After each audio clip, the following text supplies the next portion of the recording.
Hello and welcome to sports now. मैं शिवम शाह और हम आप सबके बीच फिर से आ चुका हूं WWE के लेटेस्ट अपडेट्स के साथ। तो कल हमने मंडे नाइट रॉ के एपिसोड में देखा कि WWE में होती है दो बड़ी रिटर्न। पहला रिटर्न था सेथ रॉलिंस का, जो कि अब लड़ेंगे डैमियन प्रीस्ट के against at money in the bank. और इसके अलावा हमने जो दूसरा रिटर्न देखा वो काफी सिग्निफिकेंट था WWE स्टोरी लाइन को बिल्ड करने में, और वो है अंकल हाउडी का रिटर्न। अंकल हाउडी को हमने देखा फील्ड के कैरेक्टर में, और उनके साथ थे 5 और मेंबर्स जो मिलके बना रहे थे एक व्हाइट 6 फैक्शन।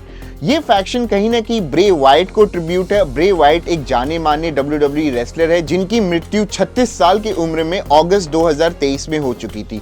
ये जो कैरेक्टर है द फील्ड का, ये काफी पॉपुलर था अमंग फैंस, और WWE कहीं ना कहीं इस कैरेक्टर को आगे ले जाना चाह रही थी, और अंकल हाउडी के अलावा इससे बेहतरीन ऑप्शन कुछ और हो ही नहीं सकता था। अगर हम हिस्ट्री में जाएं तो हमने काफी बार अंकल हाउडी और ब्रे वाइट को एक साथ स्क्रीन में देखा है। पहले तो वो अंकल हाउडी ब्रे वाइट को के अगेंस्ट थे, बट टुवर्ड्स दी एंड जो कि ब्रे वाइट का फाइनल मैच था अगेंस्ट LA नाइट, उधर अंकल हाउडी ने सपोर्ट किया था। और अब जो आए ये WWE में वापस, तो ये कहीं ना कहीं ब्रे वाइट के लेगेसी को आगे बढ़ाएंगे। तो आगे बढ़ने से पहले हम अपने दर्शकों को ये बता देना चाहते हैं कि आखिर कौन है अंकल हाउडी।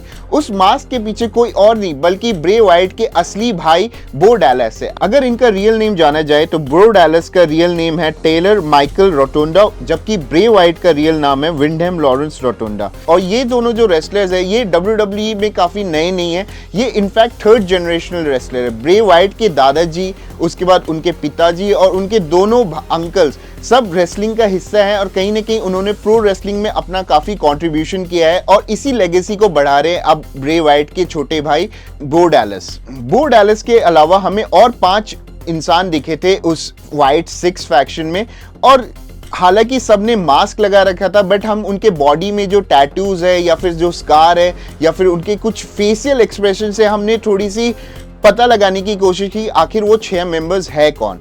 तो सबसे पहला मेंबर जो कि काफी एविडेंट था वो था निकी क्रॉस का। निकी क्रॉस है इसमें व्हाइट 6 की वन ऑफ द मेंबर्स। इनके अलावा जो और जो मेंबर्स है वो है एरिक रोवान, डेक्स्टर लूमिस और जो ग्रेसी। तो जाते जाते इतना तो बता देना चाहूंगा कि WWE कहीं ना कहीं ये जो फील्ड कैरेक्टर है उसको लेके आगे बढ़ना चाहती है और ये स्टोरी लाइन को डेवलप करना चाहती है। अब इंटरेस्टिंग बात ये रहेगी कि हमें देखने को मिलेगा कि क्या एलेक्सा ब्लिस, जो कि अभी WWE से ब्रेक में है, क्या वो वापस आते हैं और इस फील्ड स्टोरी लाइन को कंटिन्यू करते हैं। अगर हम हिस्ट्री में देखें तो एलेक्सा ब्लिस और ब्रे वाइट के बीच काफी अच्छी केमिस्ट्री थी, और ये जो फील्ड कैरेक्टर है जो कि एक डार्क कैरेक्टर माना जाता है WWE का, उनको इवॉल्व करने में एलेक्सा ब्लिस का भी बहुत बड़ा हाथ है। तो ये देखना इंटरेस्टिंग रहेगा कि ये जो फील्ड की जो स्टोरी लाइन है जो WWE ने मंडे नाइट रॉ से फिर से शुरुआत की है, ये कहां तक बढ़ती है और इस बार क्या क्या देखने को मिलता है इस डार्क कैरेक्टर में। For more news on WWE, AEW, TNA, follow Sports Now. Thank you.